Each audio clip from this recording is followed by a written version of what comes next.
Have you ever wondered what actually makes a great dad? Not in a perfect world, but in real life, on a Tuesday night when you are tired, the sink is full, and a small person needs you right now. What if the difference between feeling lost and feeling confident were just a few simple habits you could learn in an hour? Stay with me, because this book shows that fatherhood is less about having all the answers and more about choosing the right actions when they matter most. James Patterson is one of the world's most widely read storytellers, and in the #1 dad book, he turns his fast, friendly style toward a topic that touches nearly every family: how to show up as a father. The book is short on purpose, written to be finished in about an hour, because most dads do not have spare afternoons to memorize theories. It is a practical, funny, no-nonsense guide drawn from James Patterson's own life, conversations with experts, and stories from other dads. It matters because dads matter. The daily presence of a caring father changes the atmosphere of a home, and this book focuses on how to bring that presence to life today. Here is the core idea. Being a great dad is not about perfection. It's about showing up with warmth, being consistent, and doing small things that add up over time. If you can do that, you can become the dad your kids need. Let's dive into the key ideas, starting with the one that scares many new fathers and secretly intimidates seasoned ones too. Be hands-on from day one. The book makes it clear that fatherhood is a contact sport. Babies are messy. Life gets sticky. You will be very familiar with diapers, bottles, laundry, midnight wake-ups, and situations that do not wait for the perfect plan. The message is simple. Step in. Embrace the mess. If there's a diaper to change, change it. If the bath needs running, run it. If your toddler is covered in spaghetti sauce, grab a towel and turn cleanup into a game. The point is not to be heroic. The point is to be present and useful. Presence builds trust. A quick example. A dad comes home from work to a fussy baby and a tired partner. He is tempted to scroll his phone or disappear into a chore. Instead, he picks up the baby, walks slowly around the room, and hums the same tune every night. That tiny routine becomes a signal of safety. One practical way to apply this today is to choose one small caregiving task that is always yours. Maybe it's bedtime stories. Maybe it's morning breakfast. Maybe it's packing the daycare bag. Own it. Do it without being asked. You'll feel more confident, and your family will feel your reliability. The second big idea is to make affection a daily language. This book reminds us that kids never outgrow the need for loving touch and warm words. Hugs in the morning, a hand on the shoulder during homework, a squeeze before school, and a hug again at bedtime. These are not extras. They are how children learn they are safe and valued. Think about moments you remember from your own childhood. Chances are, many are simple and physical. Being carried to bed after falling asleep on the couch, being pulled into a hug after a tough game, a parent's arm around you when the world felt too loud. The story here is that affection is not just for babies. Big kids and teens act like they don't need it, but they do. One simple way to apply this is to create a quick family ritual. Maybe every time someone leaves the house, they get a hug and a short word of encouragement. Or keep a habit of hugging your kids at school drop-off, even if you keep it low-key. The consistency is what matters. Third, read aloud and talk a lot. Patterson, a legendary author, is emphatic about the power of books and conversation. Reading aloud is not only for little ones. It builds connection and curiosity at any age. With younger kids, picture books teach rhythm, vocabulary, and attention. With older kids, reading a chapter book together creates shared adventures and inside jokes. Even 10 minutes counts. The story could be as simple as a dad who reads one poem each night to his middle schooler and asks what line they liked best. Over time, those small moments give the child language for feelings and ideas. If you feel intimidated by reading, start simple. Choose short, funny stories or nonfiction about topics your kid loves. Keep a book in the car for early pickup time. Make a list of 3 go-to books for your kid's current age and keep them handy.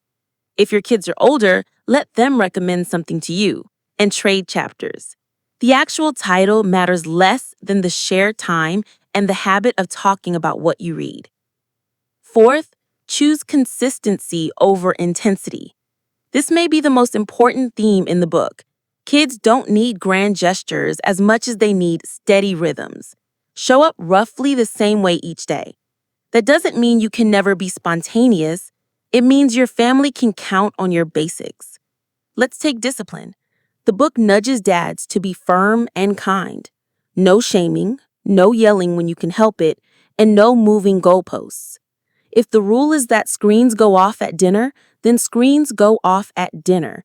If the rule is 1 snack before bed, then it's 1 snack. When you change rules to avoid meltdowns, kids push harder next time.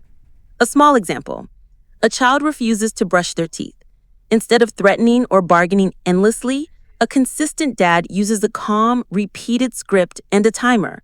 We brush, we set the 2-minute timer, then we read a story. Every night. After a week, the argument shrinks because the rhythm is clear. To apply this, write down 3 household routines that are often chaotic: bedtime, homework, getting out the door, and choose one to standardize this week. Keep it short, repeatable, and realistic. Fifth, partner like a team. The book highlights what many fathers learn the hard way. You're not a solo act. You're part of a parenting duo, or, in many families, a broader web of support that includes grandparents, relatives, or close friends. Respect and communication are non-negotiable. Set aside a small weekly check-in with your co-parent. What's working? What needs help? Who's carrying extra weight right now? If your partner handled a rough night, you take the morning routine. If work pulls you away during a busy season, name it, show appreciation, and make a plan for reconnection. A quick story. A dad and mom with a newborn and a preschooler are stretched thin. They introduced a 15-minute Sunday meeting during nap time using the same 3 questions each week. What was hard? What was good? And what do we try this week? No arguing, just listening and planning. It's not glamorous, but it reduces resentment and helps them move in the same direction. Your action step could be to pick a quiet time this week to ask your partner one powerful question. What is one small thing I can do that would make your week easier? Then actually do it. 6. Progress over perfection. The book keeps coming back to this. Dads don't need to be flawless. They need to be learning. You will miss cues. You will lose your patience. You will say the wrong thing. That's not failure. That's parenting. The goal is to repair quickly and try again. After a tough interaction, go back and apologize in plain language. I was frustrated. I raised my voice. That was not respectful. I'm sorry. Next time, I'll take a breath. Kids who see healthy repair learn that relationships can bend without breaking. Here's one way to practice. Choose a simple personal rule, like pause before you react. When a conflict flares up, take 1 slow breath, then speak. It sounds small, but it changes the tone in your house. 7th, build a dad network. This book encourages fathers to connect with other dads because community makes you resilient. Parenting can be isolating, and it helps to hear normal stories from people in the same stage. Start with one friend. Invite another family to the park on Saturday morning. Join a local parent group, even if it feels awkward at first. Trade book recommendations. Swap ideas for getting kids to bed without drama. Share wins and failures. A simple example. 2 dads take turns hosting a low-key play date where the only rule is no judgment. The kids play, the adults talk. They leave with one new idea and a sense that they are not alone. 8th, model the life you hope your kids will live. Children notice how we treat others, how we handle stress, and whether we keep our word. They learn how to speak by listening to how we speak. They learn how to love by watching how we love. If you want your kids to be curious, let them see you read and ask questions. If you want them to be kind, let them hear you thank the grocery clerk and apologize when you are wrong. If you want them to be brave, admit when something scares you and show how you face it. You do not need a speech, you need a pattern. One application is to pick one value to emphasize this month and demonstrate it in small ways. If the value is responsibility, involve your kids in caring for a pet, watering plants, or packing their own backpack. Praise effort and follow through, not just results.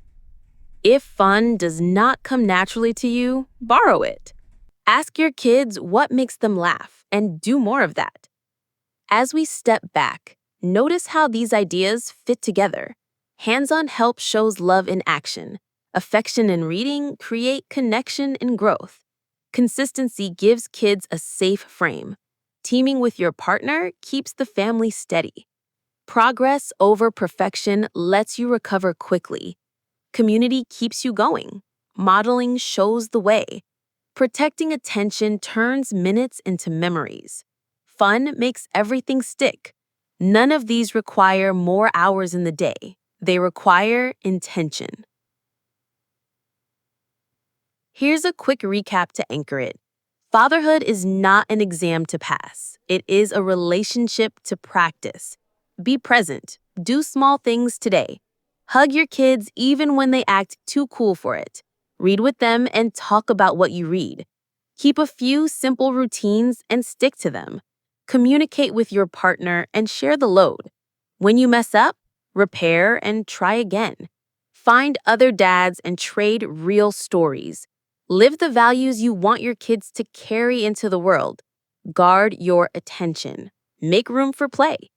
If you carry these habits forward, you will have more calm and more connection at home, and your kids will feel it. So, what should you do next? If this resonated, read the full book. It's short, friendly, and designed for busy dads, and it will give you more ideas you can use tonight. And if you want to keep growing with us, choose one takeaway from this summary and try it for the next 3 days. Then come back and tell us what changed. Did bedtime feel different? Did a short read aloud spark a new conversation? Did a small apology reset the tone after a rough moment? Your experience helps other dads too.